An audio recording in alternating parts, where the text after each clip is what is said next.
retrouve à nouveau et comme promis, je vous fais le petit tuto concernant cette charmante écharpette qui est destinée aux, aux crocheteuses débutantes. Cette fois-ci, je n'ai pas pris le jaune qui est le prototype, vous vous rappelez, je l'avais fait en jaune, enfin un petit jaune moutarde.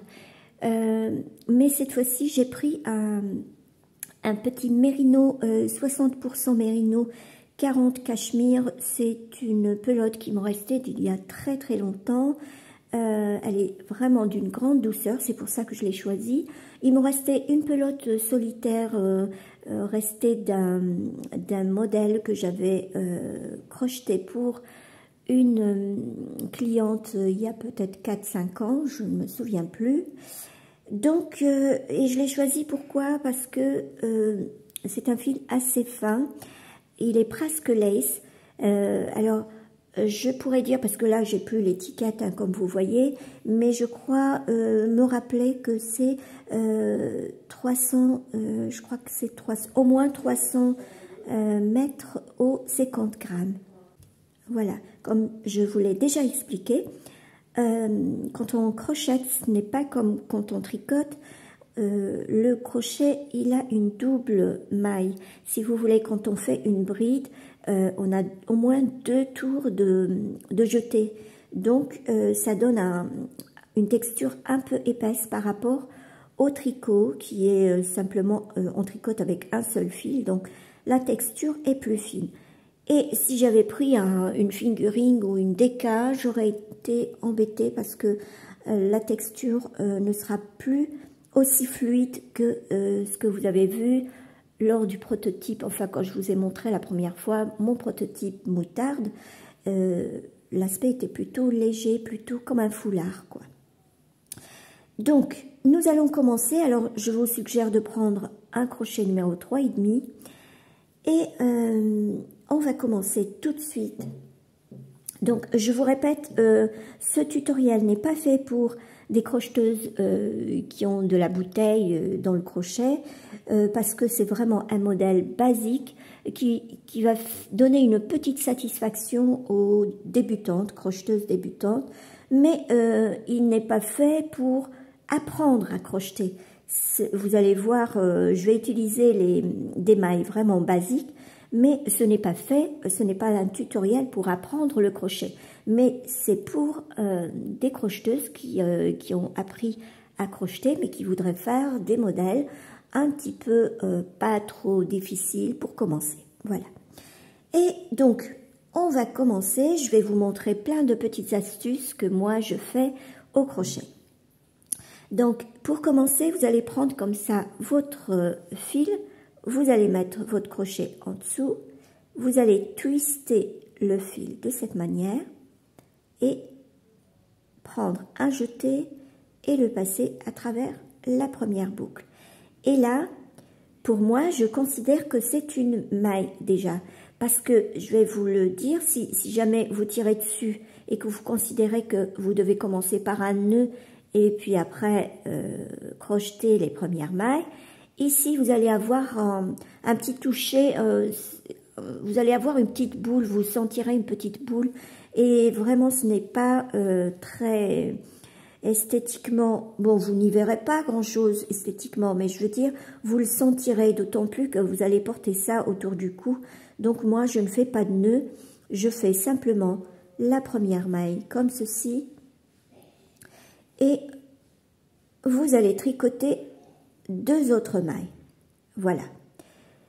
Donc on a commencé par 3 mailles. Notre base, c'est 3 mailles. Alors n'hésitez pas à préparer quelques marqueurs parce que ça va vous servir, notamment pour repérer les endroits où vous avez augmenté. Donc là, vous avez 3 mailles. Alors la première maille, moi je sais le faire sans le marqueur à cette étape-là. Mais pour vous qui commencez, vaut mieux garder le marqueur ici parce que ça va vous permettre de savoir que c'est votre dernière maille. Pourquoi? Parce que là, pour faire la première bride de début de rang, vous allez devoir faire 3 autres mailles.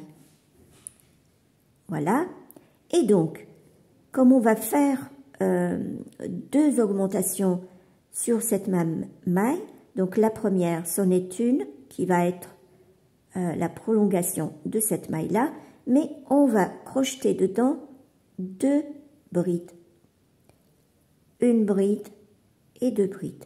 Donc, on a trois mailles, trois brides dans une seule maille, mais ce qui équivaut à deux augmentations et non pas trois. Parce que de toute façon, vous deviez faire la première bride. Donc voilà. Maintenant, vous pouvez enlever votre marqueur.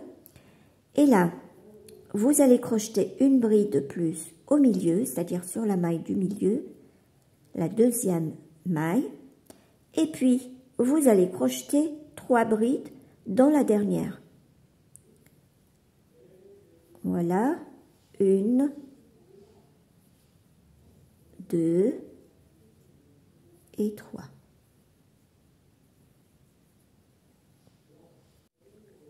Et qui veut dire que vous avez fait deux augmentations et non pas trois, puisque la dernière, vous deviez de toute façon la crocheter sur au-dessus de la première. Là, vous pouvez déjà tirer votre fil comme ça. Vous avez un petit aspect comme ça. C'est déjà pas mal. Ensuite, alors, la plupart du temps, on se demande comment on va tourner pour faire la première bride. La première bride en début de rang, c'est toujours normalement 3 mailles, comme ceci. 3 mailles, et ne tournez pas dans ce sens-là, mais plutôt tournez dans ce sens-là. Pourquoi? Parce que quand vous allez faire l'autre rang, le rang retour, pour piquer dans les mailles, vous allez les avoir face à vous, comme ceci. Sinon, si vous tournez de l'autre côté, vous allez les avoir ainsi, et vous ne saurez pas où piquer. Voilà, ça c'est une astuce. L'autre astuce, c'est que, en principe, les crocheteuses, pour remplacer la première bride de début de rang, vont crocheter 3 mailles en l'air. Sauf que, quand on va crocheter la deuxième bride, et puis la troisième, si vous voulez, etc., etc., on va avoir un vilain petit jour, comme vous voyez là. Donc, moi, depuis lors, depuis que j'ai appris que on n'a besoin que de 2 mailles en l'air et non pas 3, je ne fais plus que 2 mailles pour remplacer la première bride de début de rang. Donc, et je tourne. Et une autre astuce, parce que certains d'entre vous vont croire que c'est ici qu'il faut piquer, mais ce n'est pas ici, c'est plutôt ici, parce que là, c'est la prolongation des 3 mailles ou des 2 mailles en l'air que vous avez fait. Donc la deuxième, ça va être là et non pas là. Voilà. Autrement, vous allez avoir une augmentation. Alors, donc, là, on va faire des brides tout le long des brides que nous avons ici. En l'occurrence, on a 3, 4, 5, 6, 7. Vous avez 7 brides ici. Donc là, désolé pour les bruits alentours, c'est que je fais ça chez moi et c'est les occupants, donc je m'arrête 2 minutes. Voilà, ça c'est notre deuxième rang. On continue 2 mailles en l'air, on tourne dans ce sens-là et on pique non pas là, mais là.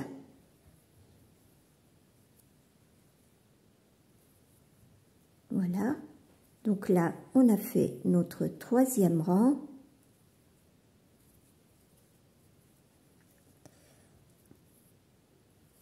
Voilà. Et regardez un peu comment vos 2 mailles se présentent face à vous. Donc vous allez pouvoir piquer là-dedans. Et ne piquez pas juste sur le premier brin qui se trouve en extrémité, là. Vous voyez? D'ailleurs, je n'arrive même pas à le prendre. Bon, bref. Piquez carrément dans la maille. Piquez entre... il faut piquer en laissant 2 brins à l'extérieur. Donc, piquez carrément dans la maille, au centre de la maille. et vous faites votre dernière bride. Voilà. Là, vous avez fait 3 rangs. Voilà. Et vous allez continuer jusqu'à faire 5 rangs. Donc là, c'est notre 4e rang. Alors, le fil se dédouble un petit peu, mais ce n'est pas gênant. Donc ça, c'est le 4e rang, toujours avec des brides. Pour l'instant, vous utiliserez uniquement les brides. Alors, les autres mailles, vous allez les voir une fois que vous allez faire la bordure de l'écharpette. Donc là, je vais faire mon 5e rang. Faites attention de toujours tourner dans le bon sens pour que vous puissiez avoir quelque chose de bien régulier. Alors, mon fil s'en mêle. Ça, c'est le 5e. Voilà, je vais vous montrer comment on fait les augmentations, parce que c'est à partir de là que vous allez faire vos augmentations. Donc, vous voyez, vous avez un petit bout comme ça. Vous inquiétez pas pour la largeur, elle est suffisante, puisque après, vous allez faire les bordures par-ci, par-là. Ça va augmenter un petit peu la largeur, mais d'autant plus que le bout, là, ça va être uniquement pour nouer autour du cou. Nous allons augmenter au fur et à mesure pour avoir une largeur suffisante pour aller autour du cou. Donc là, au 6e rang, je vais devoir augmenter. Et où est-ce que je vais augmenter? Je vais augmenter à partir de la 2e bride. Donc, au lieu de faire une seule bride dans la 2e bride, je vais faire 2 brides, ce qui équivaut à une augmentation et non pas 2 augmentations. Faites attention. Donc, on a une augmentation là. On va terminer sur les autres brides comme normalement. Voilà. Et sur l'avant-dernière bride, je vais faire 2 brides, ce qui me vaut une autre augmentation. Donc, on va toujours augmenter de part et d'autre du travail et ne pas oublier de piquer dans la dernière bride qui sont les 2 mailles en l'air du rang précédent. Donc, je pique là. Et je vous conseille de compter tout le temps vos mailles, vos brides, comme ça, vous ne risquez pas de vous tromper. Voilà ce que ça va vous donner. Donc là, on a augmenté d'une bride par-ci, une bride par-là. Au total, vous avez 9 brides. Là, vous allez continuer jusqu'à faire 12 rangs en comptant le premier rang. Alors, et je parle toujours de rang de brides. Je ne parle pas de la chaînette de base. Donc, 1, 2, 3, 4, 5. Et j'ai augmenté au 6e. Et là, il ne faut pas oublier de placer un marqueur juste là. Pardon, non. C'est le rang en dessous où nous avons augmenté. Donc, vous pouvez, par exemple, soit mettre votre marqueur là, ou alors là, carrément, sur les 2 brides. Mais moi, en général, je place le marqueur ici. Voilà. Ici, j'ai un rang d'augmentation. Je vais continuer jusqu'au 12e rang. Je fais 12 rangs et j'augmente au 13e rang. De la même façon, une augmentation par là, une augmentation par là. Je vous retrouve au 13e rang. Voilà, j'ai fait donc mes 12 rangs. Au 13e, vous allez faire les mêmes augmentations, c'est-à-dire 2 brides dans la 2e bride.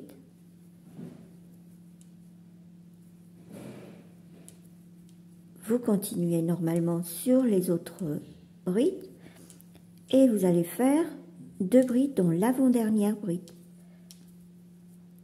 Et à ce moment-là, vous aurez 11 brides au total.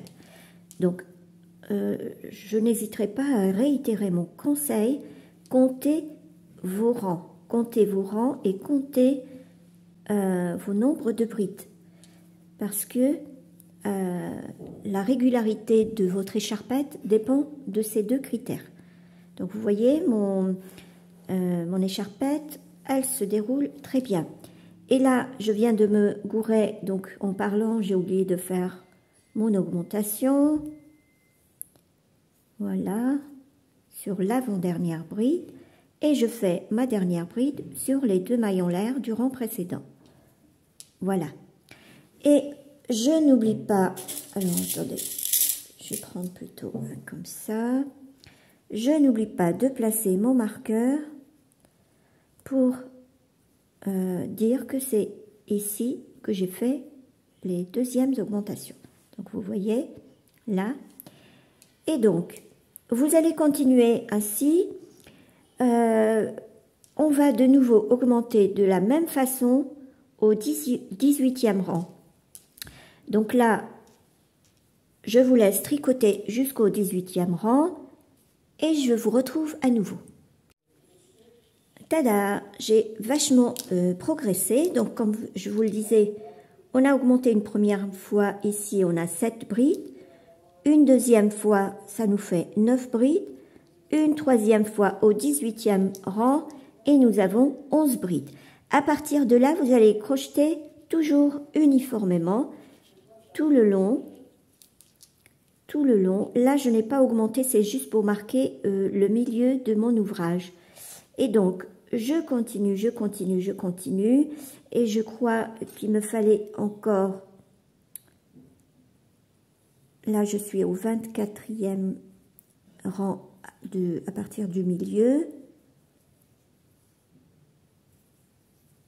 Alors, que je me retrouve. Je vais d'abord terminer les rangs qui me restent et je mesure avec vous ce que vous avez comme longueur. Alors, voilà, j'ai terminé les rangs sans augmentation ni diminution. Ici, je vais devoir commencer les diminutions et ça va être à la même régularité que mes augmentations.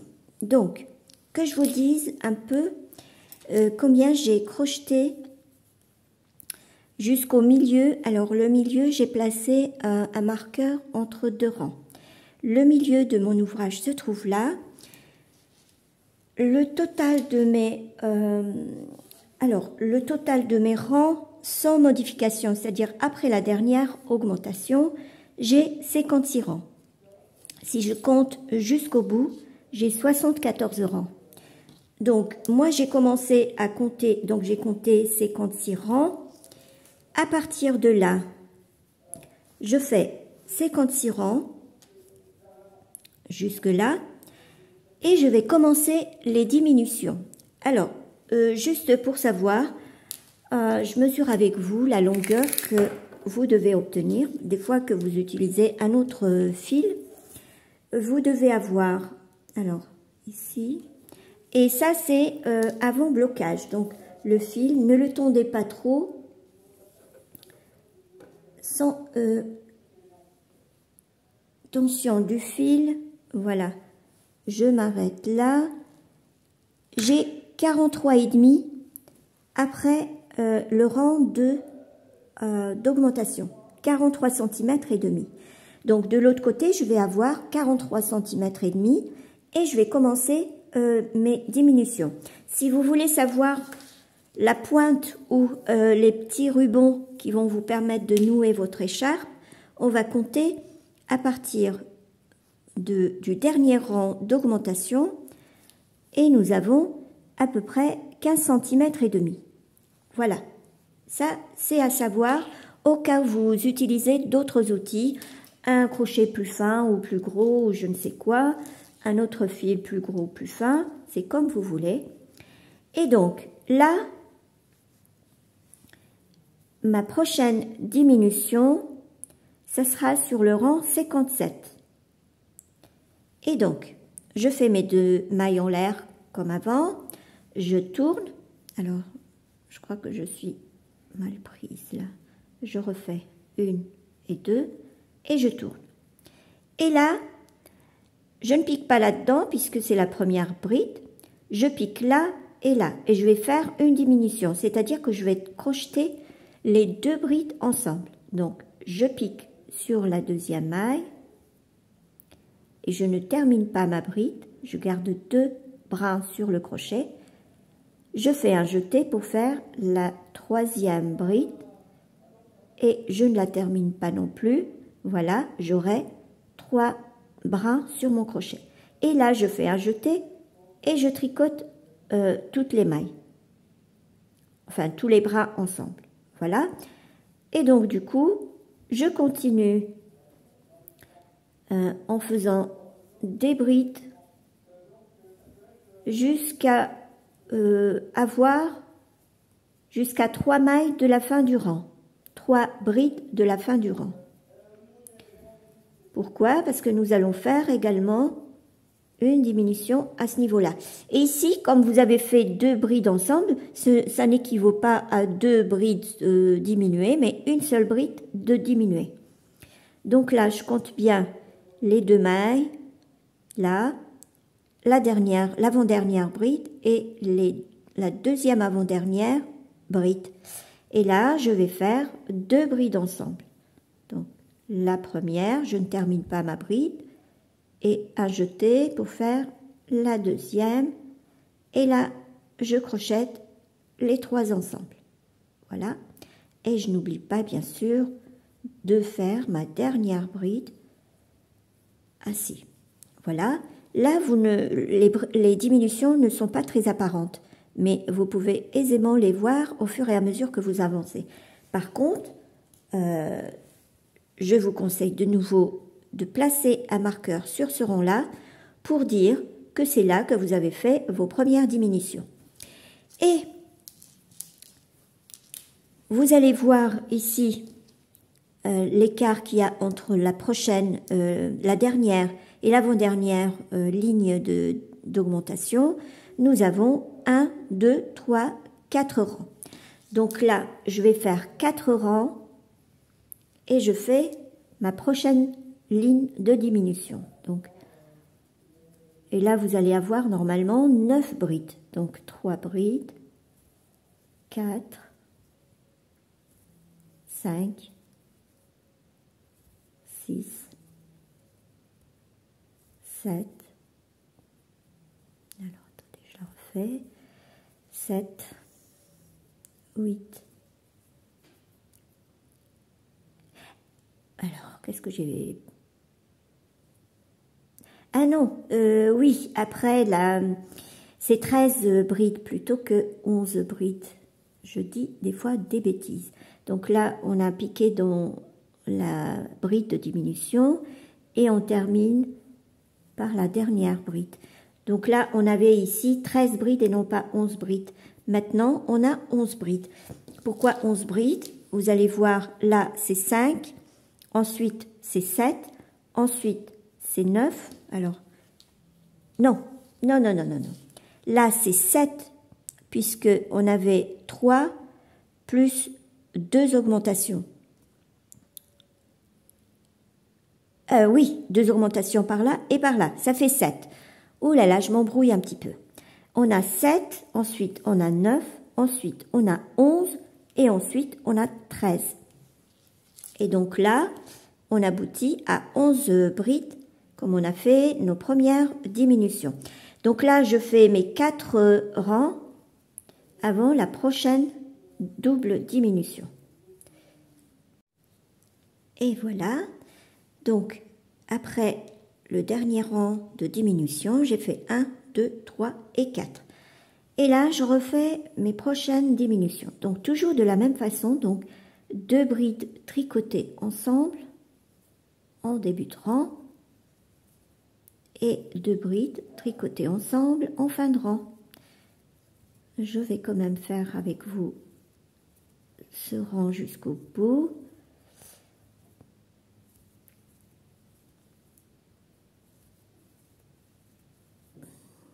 Ah, voilà, j'allais me courir de nouveau. Donc, les deux avant-dernières brides, on les crochettera ensemble. Voilà, et je termine dans les maillons l'air de début de rang. Voilà, et bien entendu, je n'oublie pas de placer mon marqueur. Hop, voilà. Ensuite, entre l'avant-dernière augmentation et la première augmentation, on a, alors c'est ici, donc on a 2, 4 et 6. Nous allons faire 6 rangs, pardon, et on va diminuer au 7e rang. Alors, je vais y aller tranquillement, je vous laisse faire ça. Je vais diminuer à mon 7e rang, comme je vous l'ai dit, et je vais terminer ensuite par 2, 4 rangs, et je vous montre comment terminer votre écharpe. Allez, on se retrouve une fois que je serai ici. Alors, voilà, j'ai presque terminé. Il me reste le dernier rang où nous allons faire des diminutions pour avoir un arrondi comme ça. Pardon. Je vous ai laissé la dernière fois ici, non, ici, et j'ai fait donc mes 6 rangs avant le 7e rang de diminution. Ensuite, nous allons faire 4 rangs, comme là, après la première augmentation. Vous avez fait 1, 2, 3, 4, et là, c'est la base. Donc ici, nous allons faire nos doubles diminutions de chaque côté. C'est-à-dire qu'on va tricoter 3 brides ensemble, d'un côté et de l'autre. Là, vous allez faire quand même vos 2 mailles en début de rang, et vous tournez toujours dans l'autre sens, dans le bon sens. Et là, attention, ne pas piquer là, mais à partir de là. Donc, vous allez faire une première bride que vous ne terminerez pas. Vous gardez 2 brins sur le crochet et vous faites une deuxième bride que vous ne terminerez pas. Et du coup, vous avez 3 brides ensemble.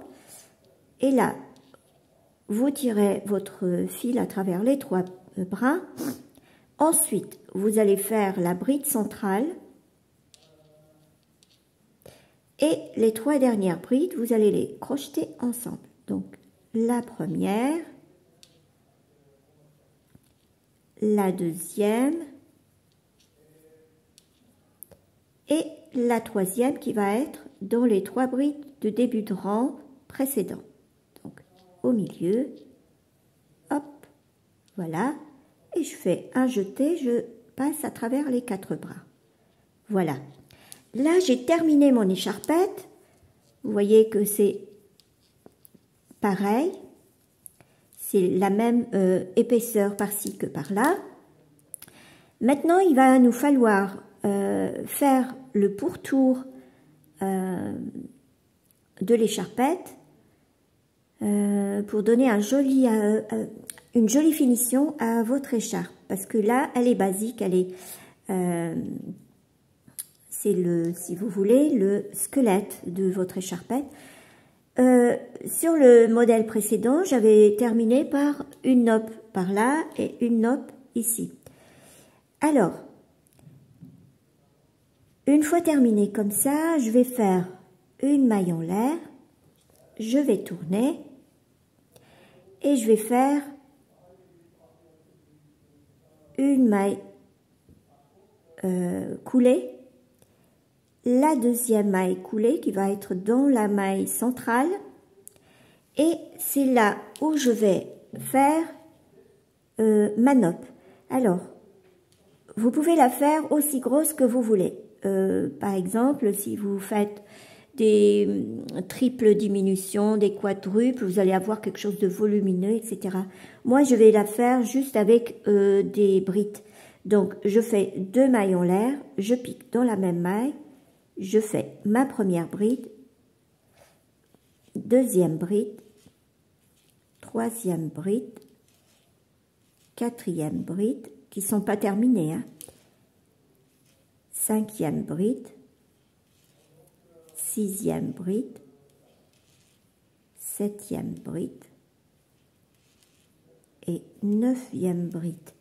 Ça nous fait en tout 10 petites brides. Et à la fin, vous faites un jeté, vous passez à travers toutes les brides là. On va serrer un petit peu pour faire une maille en l'air. Et à partir de là, vous allez passer votre crochet depuis l'arrière et vous passez à travers la bride, enfin la maille qui a récolté vos brides de nopp. Vous faites un jeté, vous tirez votre fil, vous avez du coup 2 brins, vous faites un jeté et vous tirez à travers les 2 brins. Alors, vous avez une petite nopp comme ceci. Vous me direz, elle est quand même jolie, puisque là, après, vous allez faire encore une maille en l'air, pardon, une maille coulée et une dernière maille coulée. Vous allez avoir cet aspect-là. Si vous voulez une nopp plus grosse, eh bien, vous allez faire une double bride. Une double bride, c'est, bon, une fois que vous faites 3 mailles en l'air, vous piquez, là c'est juste un exemple, hein. Vous faites un double jeté comme ceci, et vous faites une fois, 2 fois, un double jeté, une fois, 2 fois, à travers 2 brins seulement, etc. Et au lieu de faire 10 brides, vous allez en faire 15 brides pour avoir une consistance un peu... Alors, je sais pas, j'hésite entre faire la première ou la dernière bride. La dernière nopp, pardon. Est-ce qu'on peut essayer? C'est quand même joli. Allez, je vais essayer en double bride. Là, je vous ai montré en simple bride. Donc, je vais refaire. Au lieu de faire donc 2 mailles en l'air, je vais faire 3 mailles en l'air et je fais un double crochet, un double jeté. Je fais une fois, 2 fois, ça m'en fait 2, 3, 4, 5, 6, alors attendez, 6, 7, 8, 9, 10, 11, 12, 13,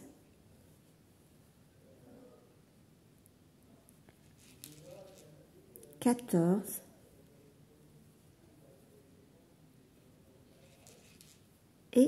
15. Pourquoi 15 par rapport à 10? Tout simplement parce que c'est en fonction de la grosseur de la nopp que vous avez envie de faire. Comme ça, vous tirez bien votre fil pour ramasser tous les brins et nouer par une maille en l'air.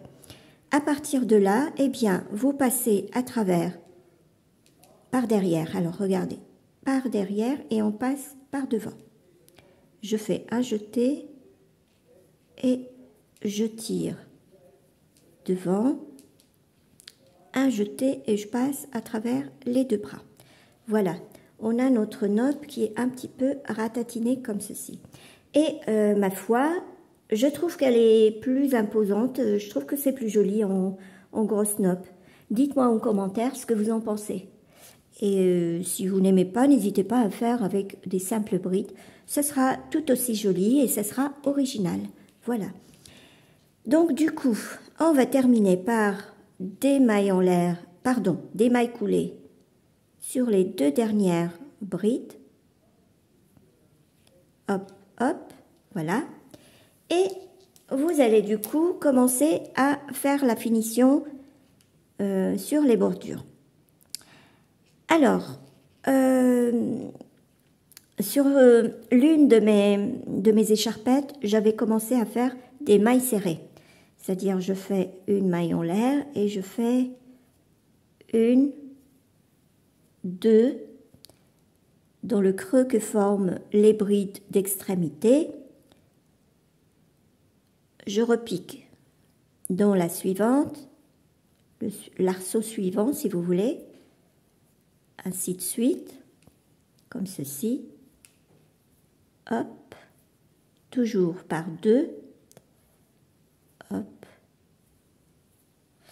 Alors attention, il y a les trous qui sont béants là, ce n'est pas là, mais c'est là, ici, comme ceci, toujours deux mailles en l'air, deux mailles serrées, pardon, et vous faites ça parce que une fois que c'est bloqué, ça va donner cet aspect-là. Mais je me suis dit, pourquoi ne pas faire en mailles coulées? Alors, je n'ai pas essayé, je vais l'essayer en même temps avec vous. Donc, si je faisais mailles serrées, mailles coulées, pardon, je vais devoir faire ça, et puis ça. Alors, attendez, que je tire bien. Deux, et ensuite ça et ça en fait deux, et ensuite ça et ça et ça, de façon très lâche, hein. Alors regardez ce que ça donne. Attendez, je vais faire encore quelques autres. Vous me direz ce que vous en pensez, quelle est pour vous la meilleure finition. Voilà, ça va faire quelque chose comme ça. Ma foi, ce n'est pas laid. Ce n'est pas laid, moi je trouve pas. Ce n'est pas laid du tout. En tirant après blocage, ça va vous faire ça. Eh bien, ma foi, moi je dirais que c'est quand même pas mal. Je crois que je vais opter pour les mailles coulées. Allez, je vais faire le tour, enfin non, je vais arriver jusqu'à l'autre bord pour faire avec vous la note suivante. Allez, je vous retrouve après. Alors, voilà ce que ça fait. Moi, je trouve que c'est assez joli. Je ne sais pas pour vous. Dites-moi en commentaire si vous préférez cette bordure-là ou bien en mailles serrées. Alors, je suis arrivée à l'autre bout. Il me reste à border le dernier rang, là, donc ici.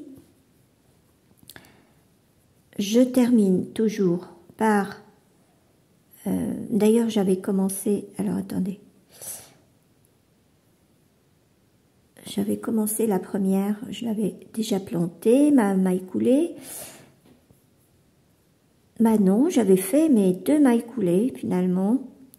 Puisque, regardez, je vous montre... Alors, vous voyez, je suis là, dans l'avant-dernier rang, il me reste ce rang-là. Donc, je fais une maille coulée, une deuxième maille coulée, et j'arrive là. Ici, je vais faire une maille en l'air, et je vais piquer dans la première maille, juste là. Voilà.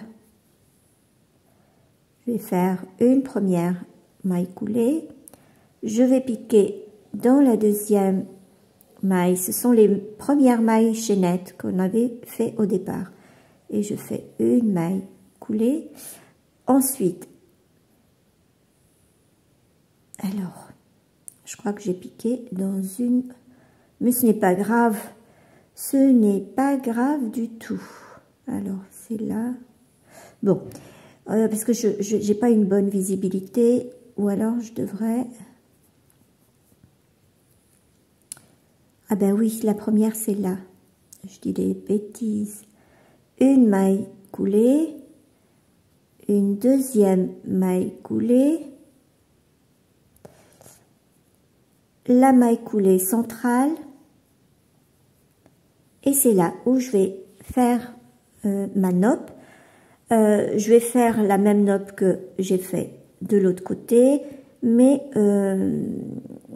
pour ne pas vous embêter à regarder de nouveau la même chose, je vais la terminer et je vous retrouve une fois terminée. voici ma nappe terminée. Je vais piquer donc les 2 dernières mailles pour faire des mailles serrées. Donc, alors, faut que je vois bien. Voilà, une première juste là. Ah, zut. Voilà. Une première. Voilà. Et la dernière. Juste là. Voilà. Et donc, je termine par une maille en l'air. Et là, je vais faire les mêmes choses que de l'autre côté. Donc, une première maille coulée, une deuxième. Je pique dans l'arceau suivant une première, une deuxième. Et je pique dans l'arceau d'après 2 mailles coulées. Regardez déjà ce que ça va vous donner. Donc, je vais terminer tout ce qui me reste en mailles coulées à faire. Et j'arrive là, je vais vous montrer comment je termine. À tout à l'heure. Et voilà, j'ai terminé l'autre côté, comme vous voyez. Regardez un peu l'aspect que ça a. C'est assez bien fini, moi je trouve. Il me reste à vous montrer comment boucler votre fin. Donc j'ai fait le dernier arceau. Et là, je fais une maille en l'air. Et je pique dans la première maille qui se trouve juste à côté. Voilà. Et vous tirez une boucle, comme ceci. Par contre, pour ne pas risquer que ça se défasse, faites quand même une petite maille en l'air et puis vous coupez et vous tirez bien dessus comme ça. Alors ici j'ai un petit peu trop étriqué, il faut que ce soit bien net comme ceci. Et puis après donc vous rentrez vos fils n'importe comment. Allez, je vais passer comme ça, je vais passer comme ça. Il suffit simplement de les rentrer sur une petite distance suffisante pour ne pas risquer de défaire votre fil. Et faites-le côté envers, le côté que vous n'allez pas porter, enfin, qui ne sera pas visible quand vous portez votre ouvrage. Voilà, moi je trouve que c'est suffisant. Donc je vais couper un petit peu là, hop, voilà, mon fil. Alors je peux le couper encore mieux, je vais le couper un peu plus, hop, voilà. Voici ce qu'on a. De ce côté-ci, on avait le fil de départ. Donc on va faire pareil, par exemple ici, on va tirer le fil comme ça. Il n'y a pas une façon vraiment spéciale au crochet pour rentrer le fil, mais en général ça ne se défait pas. Une fois que vous l'avez passé, eh bien ça reste en place, d'autant plus quand si vous bloquez votre ouvrage, je veux dire. Hop, allez, je fais n'importe comment. Alors non, je vais le faire là. Hop. Puisque, alors, je regarde bien si c'est bien l'arrière. Oui, c'est bien l'arrière. Hop. Voilà. Et hop. Oh, je trouve que c'est largement suffisant. Allez, on va couper notre fil ici. Voilà. Alors, je vais vous montrer maintenant le travail terminé. Voici votre écharpette finie.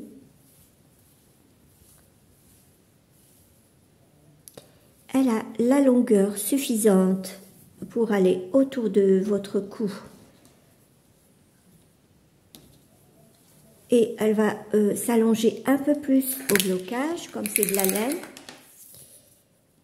Vous pouvez faire avec l'acrylique, mais je vous le déconseille parce que ça ne donnera pas la même aisance et la même souplesse que pour le mérino ou le... Alors, si je tire bien après blocage, vous allez avoir au moins 61 cm. Voilà.